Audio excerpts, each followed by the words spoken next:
Rasulullah sama seperti kita merawat agama, maka kemudian wal iman bin Nabi Muhammadin sallallahu alaihi wasallam wajibun muta'ayyinun likulli mukallaf. Jadi kewajiban yang telah ditentukan oleh Allah kepada setiap manusia yang mengaku beriman kepada Allah. Jadi kalau kita mengaku beriman kepada Allah sementara kita mengesampingkan Rasulullah, maka keimanan kita tidak akan pernah diakui oleh Allah. Jadi la yasihul Islam illa ma'ahu. Keislaman kita tidak akan pernah diakui oleh Allah kecuali kita membersamakan Rasulullah dalam keimanan, mengakui kenabian Gusti Kanjeng Nabi dalam keimanan, baru kemudian keislaman kita diterima oleh Allah. Seandainya kita ini di sepeda motor itu bisa dikatakan milik kita bila mana ada BPKB dan STNK. BPKB atau les kita, tapi STNK hilang, maka tentu tak sempurna. Atau ada STNK malolo, tak ada BPKB juga tidak sempurna. Yang sempurna bagaimana? Dua-duanya harus ada. BPKB dan STNK itu harus kita punya semuanya. Begitupun keislaman kita.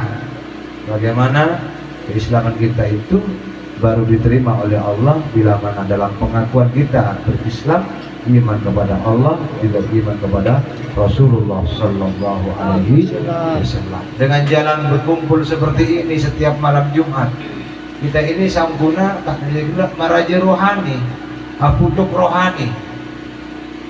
Sebab kalau manusia yang dipikirkan itu hanya fisiknya saja, sementara rohaninya tidak pernah digarap, maka yang terjadi adalah kelumpuhan. Fisiknya kuat tapi rohaninya lumpuh.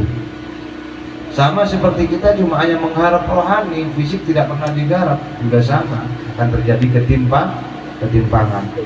Fisik dan rohani harus sama-sama kita perhatikan.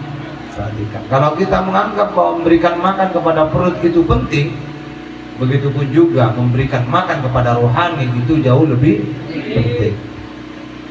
Kalau kita menganggap bahwa merawat kulit agar glowing itu penting, maka kita membuat jiwa kita glowing itu jauh lebih penting.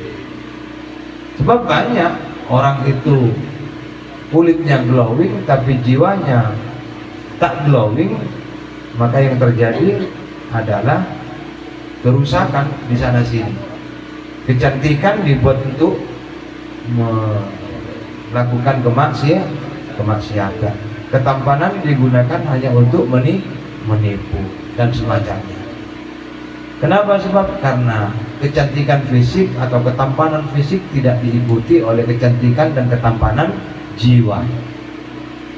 Maka penting kemudian kita menggarap dua wilayah ini. Melalui apa? Perkumpulan di majelis-majelis seperti malam sekarang ini, bagaimana diharapkan bisa mendatangkan keberkahan untuk jiwa dan rohani kita agar semakin gemuk.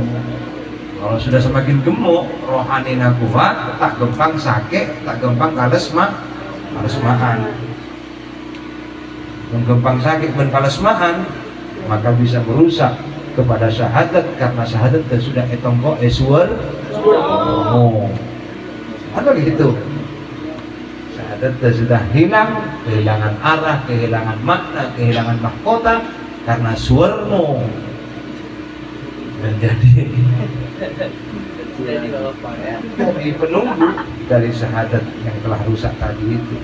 Kita tidak ingin syahadat kita rusak, sehingga kita harus berkumpul untuk saling menasihati pada malam ini dengan terus belajar mengaitkan cinta, rindu dan ta'alluq kita kepada baginda Rasulullah sallallahu alaihi wasallam.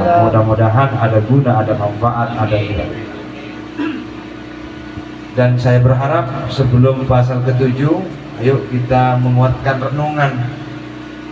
Kita mau mahalul qiyam, datangkan rohani kita baca bersama-sama nanti. Assalamu alayka ayyuhan nabiyyu wa rahmatullahi wa barakatuh.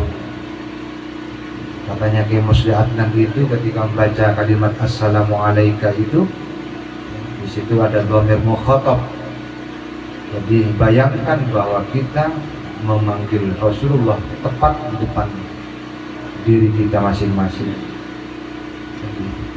Assalamu alayka, seakan-akan Rasulullah berada di depan kita. Kita berkirim salam kepada Rasulullah sampai mungkin nanti terasa ada getaran kuat dalam hati, baru kemudian kita lanjutkan dengan assalamu alayna wa ala ibadillahis sholihin. Mudah-mudahan setelah itu kita haturkan segala hajat kepada baginda Rasulullah sallallahu alaihi wasallam. Hajat apapun yang ingin kita minta, kita minta nanti saat kita mahalul qiyam. Wahina qaruba